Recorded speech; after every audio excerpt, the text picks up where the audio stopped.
ಒಟ್ಟಾರೆ ನಮ್ಮ ಯುವಕರನ್ನು ನಾವು ಸರಿಯಾದ ರೀತಿಯಲ್ಲಿ ನಡೆಸಿಕೊಂಡು ಹೋಗಬೇಕು ಅಂತ ನಮ್ಮ ಕರ್ತವ್ಯ ಆಗುತ್ತೆ. ಅದನ್ನೇ ನಾನು ಸ್ಟ್ರೆಸ್ ಮಾಡಿದ್ದಲ್ಲದೆ ಮತ್ತೇನಿಲ್ಲ. ಅದಕ್ಕಿಂತ ಮತ್ತೆ ಅಂತ ಹೇಳಿದರೆ ಈ ಡ್ರಗ್ಸಿನ ವಿಷಯದಲ್ಲಿ ಅದನ್ನು ಜಾಗ್ರತೆ ಮಾಡೋದು.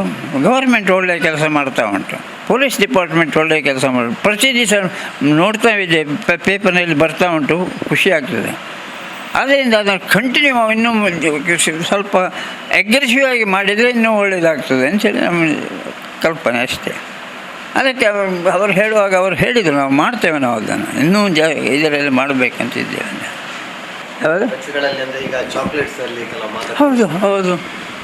ಈಗ ಮೊನ್ನೆ ಪೇಪರ್ನಲ್ಲಿ ನೋಡಿದಾಗ ಇಲ್ಲೇ ಮಂಗಳೂರಿನಲ್ಲಿ ಹಿಡಿದ್ರು ಅಂತ ಹೇಳುವಾಗ ನಾವು ಎಂತ ಹೇಳೋದು?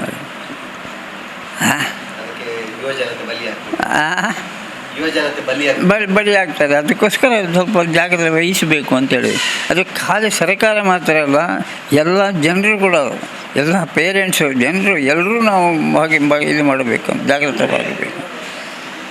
ಅವೇರ್ನೆಸ್ ಏನಂತ ಹೇಳಿದರೆ ಅವರಿಗೆ ಬುದ್ಧಿವಾದ ಹೇಳೋದಷ್ಟೇ ಅಲ್ಲದೆ ಬೇರೆ ಏನು ಮಾಡಲಿಕ್ಕೆ ಆಗೋದಿಲ್ಲ ಈಗ ಸರ್.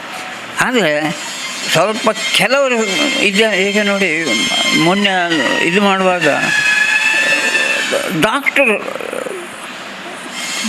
ಅವರು ವಿದ್ಯಾರ್ಥಿಗಳು, ಡಾಕ್ಟ್ರು ಲೆಕ್ಚರರ್ ಡಾಕ್ಟ್ರು ಅವರಿಗೆ ಕೂಡ ಇದು ಮಾಡುವಾಗ ಅಂತ ಹೇಳಿ ಎಷ್ಟು ದೊಡ್ಡ ವಿಷಯ ಆಯಿತು. ಅವರಿಗೆ ಶಿಕ್ಷೆ ಕೂಡ ಆಯಿತು ಅಂತ ಕಾಣ್ತದೆ.